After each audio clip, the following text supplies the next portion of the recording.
नमस्कार, जन टीवी उत्तराखंड में आप सभी का स्वागत है। मैं हूं आपके साथ सुनिधि शुक्ला। बुलेटिन की शुरुआत से पहले एक नजर हेडलाइंस पर।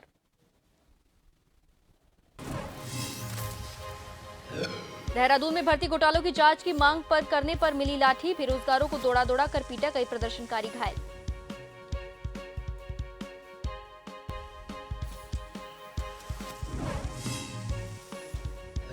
हरियाणा की तर्ज पर उत्तराखंड सरकार ने लिया फैसला, प्रदेश की जनता का बनाया जाएगा हेल्थ यूनिक कार्ड, योजनाओं को लाभार्थियों तक पहुंचाने में होगी आसानी।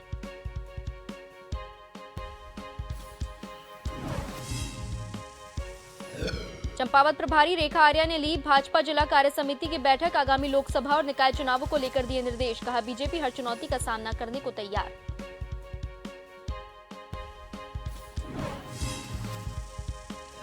कांग्रेस नेता हरक सिंह ने धामी सरकार पर बोला हमला, कहा उत्तराखंड घोटाले और अंकित हत्याकांड के लिए चर्चाओं में। उधर भाजपा विधायक खजान दास ने किया पलटवार।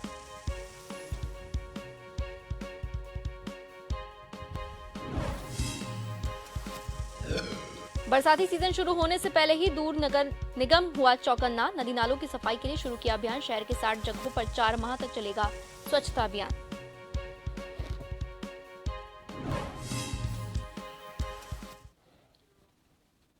अब खबरें विस्तार से। देहरादून में भर्ती घोटाले में सीबीआई जांच की मांग को लेकर हजारों प्रदर्शनकारी प्रदर्शन कर रहे हैं। जांच की मांग को लेकर राजपुर रोड पर बैठे हजारों बेरोजगारों पर अंततः पुलिस ने लाठी भांज दी। भारी पथराव के बीच पुलिस ने प्रदर्शनकारियों को दौड़ा दौड़ा कर पीटा, कई प्रदर्शनकारी इस दौरान घायल भी हो गए। गुरुवार सुबह से ही राजपुर रोड पर जमे बेरोजगारों ने कई घंटे तक रास्ते को जाम किए रखा। 4 बजे से पहले पुलिस बल ने लाठीचार्ज किया। हालांकि सूत्रों का कहना है कि कुछ अराजक तत्वों ने पुलिस बल पर पथराव किया। पथराव होते ही पुलिस ने बचाव में लाठियां भांज दी। लाठीचार्ज में प्रदर्शनकारियों के चोटिल होने की भी खबर है। गुरुवार की दोपहर ही प्रदर्शनकारियों ने कांग्रेस नेता और चक्राता के विधायक प्रीतम सिंह के वाहन का भी घेराव किया। इससे पूर्व बुधवार की देर रात पुलिस ने बेरोजगार संघ के अध्यक्ष बॉबी पवार और अन्य लोगों को बलपूर्वक व लाठी चलाकर गांधी पार्क से उठा लिया था।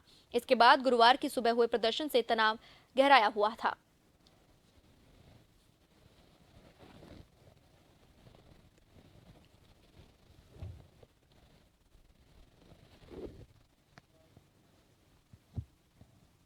ऐसा है कि आप सब लोग देख ही रहे थे कि सुबह से बेरोजगार संघ के बैनर के तले उनके कुछ वो भी लोग भी थे, लेकिन इसमें ज़्यादातर लोग जो हैं असामाजिक तत्व टाइप के लोग इसमें इन्वॉल्व हो गए थे और उन्होंने माहौल ख़राब करने का भरसक प्रयास किया। पुलिस पर पथराव भी किया। उसी का कारण था कि पुलिस को हल्का बल प्रयोग करने की ज़रूरत पड़ी है घंटाघर में और यहाँ पर गांधी पार्क के सामने। अभी हमने इस ग्राउंड यहाँ पर रोड को क्लियर कर दिया है। हमने एक एक क्षण प्रति क्षण के घटनाक्रम का हमने वीडियोग्राफी करी है। सब चिन्हित हैं और जो भी जिन्होंने भी यहाँ अराजकता की स्थिति पैदा की है और जिन्होंने भी कानून व्यवस्था खराब करने का प्रयास किया है, उनके सबके खिलाफ सुसंगत धाराओं में मामला पंजीकृत किया जाएगा। किसी को भी अवांछित या गैर कानूनी कार्रवाई किसी भी मांग को लेकर के करने की इजाज़त नहीं है। किसी को भी शांति भंग करने की इजाज़त नहीं है।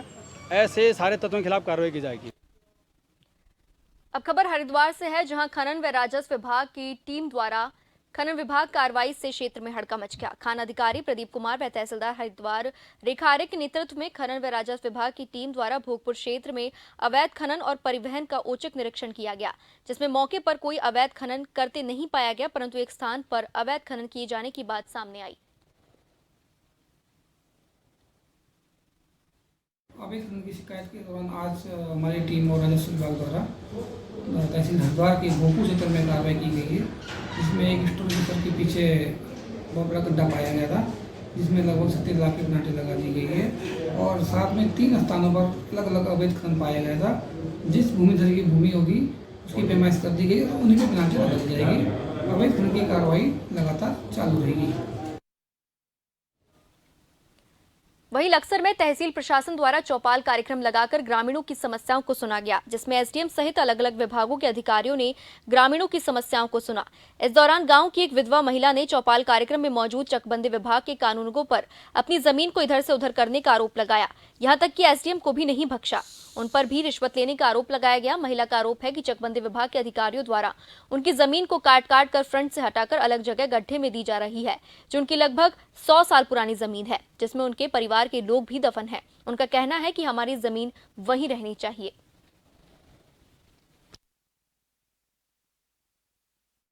समस्या ये होती जी, एक हमारी जमीन दूसरी जगह लगा दी, काट काट के जो अच्छी जमीन थी वो हम घेरा दे रहे, उसको क्या नाम उन्होंने दूसरे फरीकों को दे दिया। हम गड्ढे में गए थे, हम गरीब समाज को परेशान कर रहे ज्यादा ही है। और हमारी अच्छी जमीन हो, 100 साल से हम बाहर है, उसको हमारे बुढ़ों की बड़ों की उसमें कबर हो 100 साल पहले 2 जनों की। चाहिए हमारी जमीन से जो फ्रंट की है वो हटा के हमें गड्ढे में डाल रहे हैं। दोनों जगह हमारे साथ ऐसा ही है, उधर की भी काट के इधर दे रहे हैं गड्ढे में, फ्रंट से हमें हटा रहे हैं। बिल्कुल बोल रहे हैं कि तुम गड्ढे में जाओ, हमें फ्रंट से हटा रहे हैं। हम चाहते हैं हमारी जमीन जहाँ हमें वहीं मिले। एसडीएम को हमने शिकायत बोला कि हमारी जमीन वहीं पूरी करो, एसडीएम ने इसमें पैसा खाया है। आज सेठपुर गांव में चौपाल कार्यक्रम का आयोजन किया गया है। इसमें सभी विभागों के लोग आए हुए हैं, विभागवार समस्याएं सुनी जा रहे हैं। अभी चकबंदी विभाग की शिकायतें सुन रहे हैं। चकबंदी से संबंधित कुछ शिकायतें लोगों के द्वारा की गई हैं, इसमें जांच कराई जाएगी और चकबंदी विभाग के कानूनगो और लेखपाल यहाँ पर उपस्थित हैं और जो समस्याएं होंगी उनको वो 1 सप्ताह के अंदर उसको निस्तारित करेंगे और जो भी प्रक्रिया है, विधिक प्रक्रिया, उसके अंतर्गत निस्तारित करेंगे। उसके अतिरिक्त अन्य विभाग भी सारे यहाँ पे हैं, जो भी शिकायतें और समस्याएं आएंगी उनको सुना जाएगा और जो यहाँ पर निस्तारित होने योग्य होंगी यहाँ पर निस्तारित किया जाएगा। राजधानी देहरादून में युवाओं का विरोध प्रदर्शन जारी है। इसी बीच घंटाघर पर विरोध कर रहे युवाओं पर पुलिस ने लाठीचार्ज किया। वे सभी घंटाघर में वाहनों को रोकने की कोशिश कर रहे थे। वहीं लाठीचार्ज से राजधानी में तनाव की स्थिति बनी हुई है।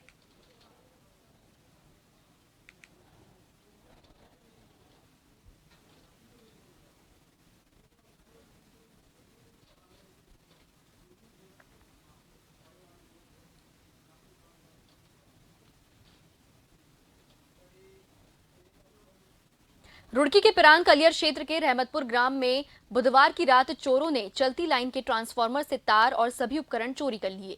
वहीं इसके चलते विद्युत आपूर्ति भी बाधित हुई।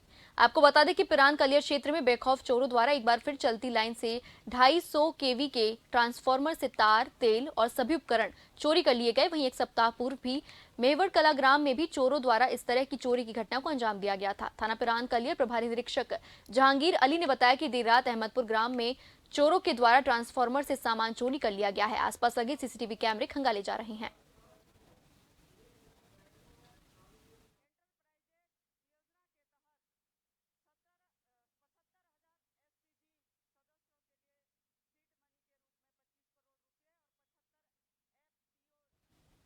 उत्तराखंड प्रदेश के मुख्यमंत्री पुष्कर सिंह धामी आम आदमी की तरह की कई बार सड़क पर ही स्ट्रीट फूड का आनंद लेते हुए नजर आते हैं।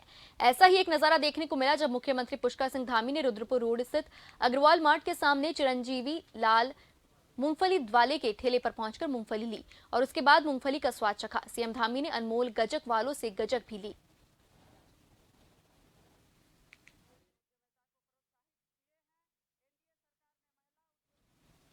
हरियाणा सरकार की तर्ज पर उत्तराखंड सरकार भी हेल्थ का यूनिक कार्ड बनाने जा रही है। सचिव नियोजन मीनाक्षी सुंदरम का कहना है कि इस यूनिक कार्ड के जरिए परिवार के बारे में सभी जानकारी जुटाई जा सकेगी। इसके साथ ही सरकार की योजनाओं को लाभार्थियों तक पहुंचाने में भी आसानी होगी। उनका कहना है कि यूनिक हेल्थ कार्ड बनाने को लेकर प्रक्रिया शुरू होने जा रही है। उनका कहना है कि इससे पूरे परिवार का ब्यौरा मिल सकेगा, आसानी से योजनाओं को लाभार्थियों तक पहुंचाया जा सकेगा। सरकार ने परिवार पहचान पत्र बनाया है और ऐसे ही सिमिलर पहचान पत्र मध्य प्रदेश ने भी बनाया है। तो ये एक सिमिलर एक्सरसाइज उत्तराखंड सरकार भी करने जा रहे हैं। नियोजन विभाग उसके लिए नोडल विभाग है। तो इसमें एनआईसी को हमने अभी ओपन किया है और 1-2 दिन में मुख्य सचिव महोदय की अध्यक्षता में समीक्षा बैठक भी होगी और उसमें हम हरियाणा मध्य प्रदेश ने जो किया है उससे भी थोड़ा सा आगे हम लोग जाना चाहते हैं। हम परिवार की डिटेल को इकट्ठा करना और उसको डेटाबेस बनाना, उसके साथ साथ जो लाभार्थी परक योजनाएं हैं उसको बेटर टारगेटिंग करने को लेकर के रणनीति बनाने के लिए भी हमें ये बेसिक डेटा हेल्प करेगा। विधानसभा सचिवालय में भर्ती और पदोन्नति के लिए नए नियम बनेंगे। विधानसभा भर्ती एवं सेवा नियमावली में संशोधन की प्रक्रिया शुरू हो गई है। बजट सत्र से पहले स्थायी सचिव की तैनाती हो सकती है। विधानसभा अध्यक्ष के दिशा निर्देश पर नए नियम बनाए जा रहे हैं।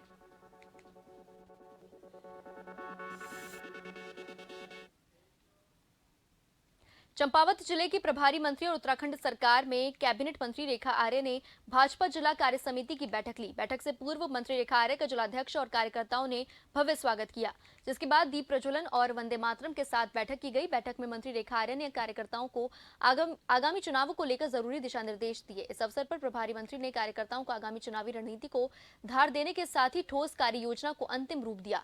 मंत्री रेखा आर्य ने कहा कि आगामी समय में देश में लोकसभा और प्रदेश में निकाय चुनाव होने वाले हैं। ऐसे में भाजपा हर प्रकार की चुनौती का सामना करने के लिए तैयार है।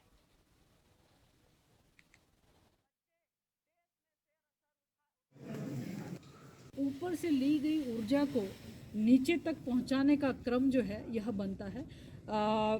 अपने इस कार्य समिति में अपने राष्ट्रीय अध्यक्ष जेपी नड्डा जी का कार्यकाल की वृद्धि हो 2024 तक में, किस प्रकार से कोरोना कालखंड से लेकर अभी तक में जनसेवा में भारतीय जनता पार्टी का प्रतिभाग रहा है, उसका समर्थन हूँ। आगे का क्या हमारा विजन है उसको लेकर लोगों के सुझाव, अपने लोगों के सुझाव हों उसको संकलित करना, तो उसका प्रस्तुतिकरण होता है, अनुमोदन होता है। तो वह सारी चीज़ें जो है राष्ट्रीय बैठक की कार्य। प्रदेश के सहकारिता मंत्री धन सिंह रावत ने सहकारिता विभाग की समीक्षा बैठक की। मंत्री धन सिंह रावत ने मीडिया में बातचीत में बताया कि बैठक में प्रमुख रूप से 4 निर्णय लिए गए हैं। जितने भी प्राधिकरण हैं उनके ढांचे, जिसने भी कॉर्पोरेटिव बैंक से 1 करोड़ तक का कर्ज लिया है और पेंडेमिक की वजह से भुगतान नहीं कर पाए, इनके लिए वन टाइम सेटलमेंट किया जा रहा है। आपको बता दें कि सहकारिता विभाग की इस बैठक में सहकारिता सचिव बीबीआरसी पुरुषोत्तम और रजिस्ट्रार समेत कई विभागीय अधिकारी भी मौजूद रहे। देखिए, आज सहकारिता विभाग की समीक्षा बैठक हम लोगों ने की है। उसमें हमारे सचिव भी थे, रजिस्ट्रार भी थे, सभी अधिकारी थे और 4 निर्णय किया हमने। एक तो हमारा जितने भी न्यायाधिकरण हैं, प्राधिकरण हैं, जो हमारे सेवा मंडल हैं, उनके ढांचे के लिए बैठक की गई है। दूसरा क्या है कि वन टाइम सेटलमेंट में हम जिनका भी 1 करोड़ रुपये तक का हमारे बैंकों में जिन्होंने हमसे पैसा लिया है और वो समय पे अपना किस्तें नहीं दे पा रहे हैं, कोविड के कारण कई लोगों को दिक्कत हुई है, ऐसे लोगों का हम वन टाइम सेटलमेंट करने जा रहे हैं। यूसीएफ में एक कार्यकर्ता थे, तो उनकी तबीयत पहले से ही ख़राब रहती थी, बचपन से ही, मतलब फ़िलहाल तो उनको काफ़ी परेशानियों का सामना करना पड़ता था। तो ड्यूटी के दौरान वो जब ड्यूटी पे थे तो उन्हें ब्रेन हेमरेज हुआ अचानक ही, तो जिस कारण उन्हें हॉस्पिटल ले जाया गया। हॉस्पिटल में उन्हें ICU में रखा गया, तो 4 दिन के बाद उनकी डेथ हुई। फिलहाल वक्त तो चला एक छोटे से ब्रेक का, जल्द लौटेंगे। बने रहिए जन टीवी के साथ।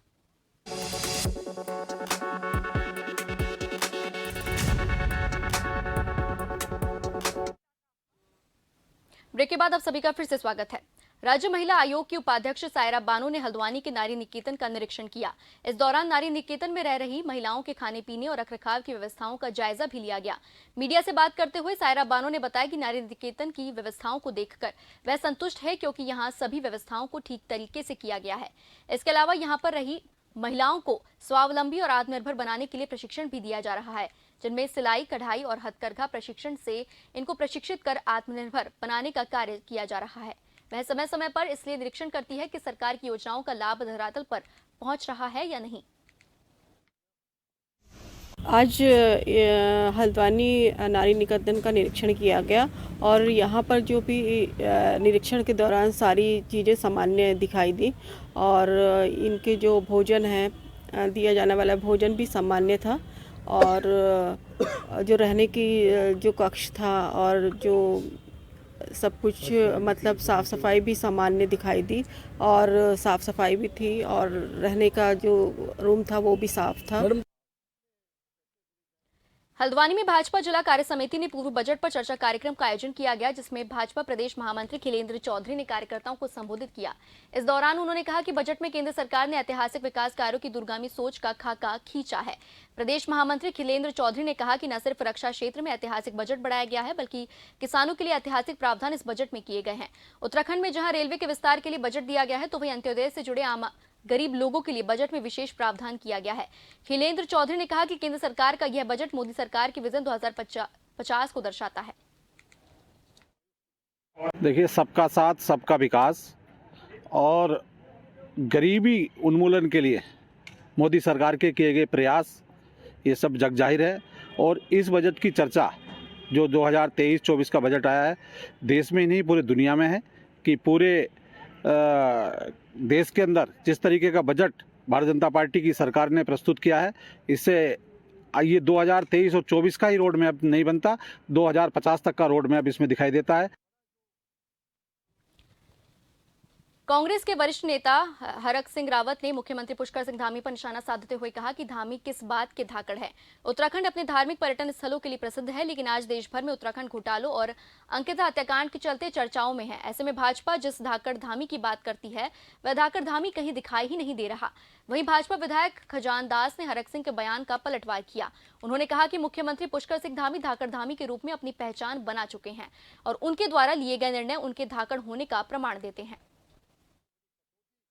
मैं कोई धाकड़ धामी इस बात पे धाकड़ धामी है कि संघ लोक सेवक में भर्तियों में घोटाला हो रहा है। क्या इस बात को लेकर धाकड़ धामी है कि अंकिता की हत्या हो रही है? किस बात का धाकड़ धामी भाई? आप कोई धाकड़ ना हो, कोई शांत प्रिय हो, कोई बहुत ज़्यादा और लेकिन प्रदेश देवभूमि है, देवभूमि को देवभूमि रहने दो ना। ये गंगा यमुना की भूमि है, ये हेमकुंड की भूमि है, ये कलेर की भूमि है। इस भूमि को जो है आप देवभूमि को देखो 3 धर्मों के दृष्टिकोण से। मुझे बड़े अफसोस के साथ कहना पड़ा है कि एक वरिष्ठ मंत्री जो भारतीय जनता पार्टी में भी लंबे अरसे तक मंत्री रहे हैं और कांग्रेस पार्टी में भी और विभिन्न दलों में रहे हैं, श्रीमान हरक सिंह जी एक बहुत ही उनका मैं व्यक्तिगत रूप से सम्मान करता हूं, किंतु धाकड़ धामी है, धाकड़ धामी रहेंगे और धाकड़ काम करने वाले हैं। माननीय धामी जी ने जो डिसीजन लिए हैं, जब वो कैबिनेट में थे, धामी जी के कैबिनेट में थे, तब भी उन्होंने बोल्ड डिसीजन लिए हैं उत्तराखंड के हित के। जोशीमठ के बद्रीनाथ नेशनल हाईवे पर 2 नामी होटल माउंट व्यू और होटल मालारी इन जैसे होटल हुआ करते थे, जिन होटलों में आए दिन दरार आने का सिलसिला जारी था, जिस कारण वह दोनों होटल कभी भी स्वयं पल भर में जमींदोज हो सकते थे और कोई बड़ा हादसा इस जगह पर हो सकता था। आपको बता दें कि जहां पर यह दोनों बहुमंजिला होटल मौजूद थे, ठीक इन दोनों होटलों के पीछे से कई परिवारों के आशियाने भी मौजूद थे, जिन आशियानों को इन दोनों होटलों के कारण काफी खतरा बना हुआ था और लगातार पीड़ित परिवार इन दोनों होटलों को तोड़ने की मांग कर रहे थे, जिसके बाद शासन और प्रशासन के द्वारा इन दोनों होटलों को तोड़ने का निर्णय लिया गया और शुरू हो गई इन दोनों होटलों पर कार्रवाई।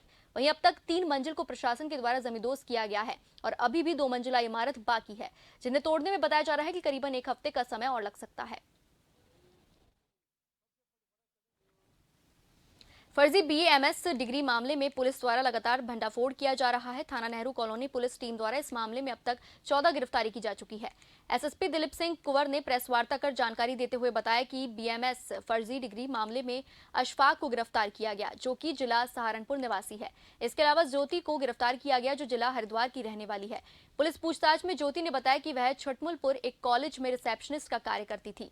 वहीं उसकी मुलाकात इमलाक से हुई, जिसके बाद इमलाक ने 50,000 रुपए में पहले उसकी 12वीं की बायोलॉजी की फर्जी मार्कशीट बनवाई, बाद में फर्जी BAMS की फर्जी डिग्री उपलब्ध करवाई। वहीं अशफाक द्वारा बताया गया कि उसके एक मित्र द्वारा वो इमलाक के संपर्क में आया। ज्योति जो है भगवानपुर हरिद्वार की रहने वाली है।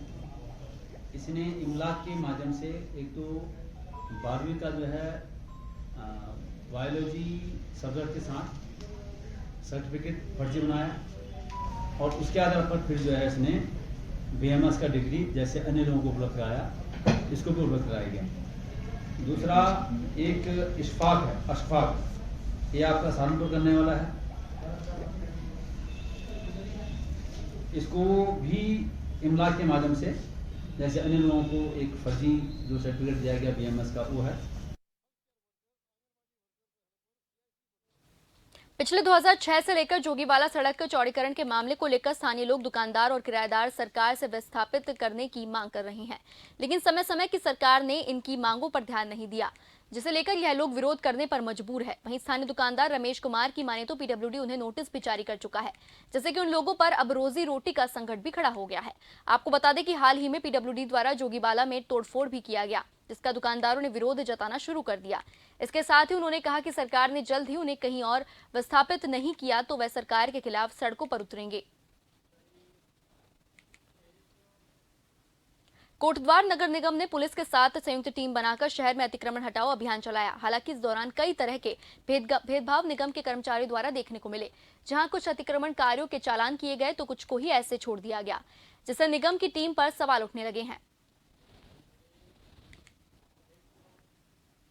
बरसाती सीजन शुरू होने से पहले ही देहरादून का नगर निगम चौकन्ना दिख रहा है, जिससे लेकर नगर निगम ने अभी से बिंदाल और रिस्पना नदी की सफाई के लिए अभियान शुरू कर दिया है, जिसका देहरादून के मेयर सुनील उनियाल गामा ने शुभारंभ भी कर दिया। नगर निगम 4 माह तक नदी नालियों में स्वच्छता अभियान चलाया जाएगा, जो कि शहर भर के 60 जगहों पर चलेगा। वहीं देहरादून के मेयर सुनील उनियाल गामा ने कहा कि हर साल की तरह इस बार भी बरसाती सीजन शुरू होने से पहले ही बिंदाल और रिस्पना नदी में स्वच्छता अभियान चलाया जा रहा है। इसके साथ ही उन्होंने शहरवासियों से भी आग्रह किया कि लोग रिस्पना और बिंद्राल जैसी नदियों में गंदगी न करें, क्योंकि बिंद्राल और रिस्पना का पानी मां गंगा में मिलता है, जिससे कि गंगा दूषित होती है। हालांकि नगर निगम ने दावा किया है कि बरसाती सीजन से पहले ही स्वच्छता अभियान का लक्ष्य को पूरा कर लिया जाएगा। उधम सिंह नगर के किलपुरा वन रेंज में रात्रि गश्त के दौरान वन विभाग की टीम ने कार्रवाई करते हुए सागौन प्रकाश की लकड़ी को बरामद किया है। इसके साथ ही एक मोटरसाइकिल को जब्त कर किलपुरा रेंज चौकी लाकर रख दिया। दरअसल रात को गश्त के दौरान वन विभाग की टीम को देखकर लकड़ी माफिया मोटरसाइकिल को छोड़कर भाग गए थे। तब विभाग की टीम ने वहां पहुंचकर देखा तो बाइक पर 2 सागौन प्रकाश के लट्ठे थे, जिन्हें बरामद कर अज्ञात लोगों की तलाश में पुलिस अब जुट गई है।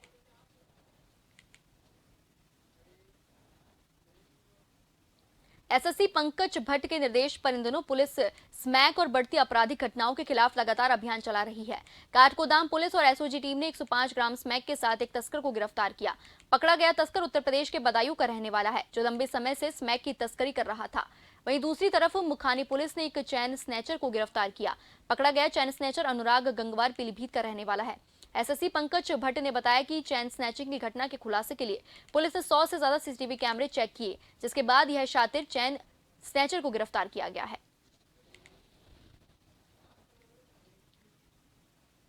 तुर्की और सीरिया में जिस तरह का भूकंप आया है, उससे पूरी दुनिया दहशत में है। अभी तक उस भूकंप में हजारों से ज्यादा लोगों की मौत की पुष्टि हो चुकी है। जब हम भारत में हिमालय क्षेत्र की बात करते हैं तो हिमालय क्षेत्र में पिछले कुछ दशकों में कई सारे भूकंप आ चुके हैं, और खास तौर पर उत्तराखंड में छोटे बड़े भूकंप को मिला दिया जाए तो पिछले कुछ दशकों में इनकी संख्या लगातार बढ़ रही है। ऐसे में वाडिया इंस्टीट्यूट देहरादून के निदेशक कलाचंद साई ने भूकंप को लेकर जिस बात का जिक्र किया वह राहत भी देता है। पिछले कुछ समय में उत्तराखंड में लगातार भूकंप आ रहे हैं और इन भूकंपों का केंद्र उत्तराखंड के अलग अलग स्थान रहते हैं।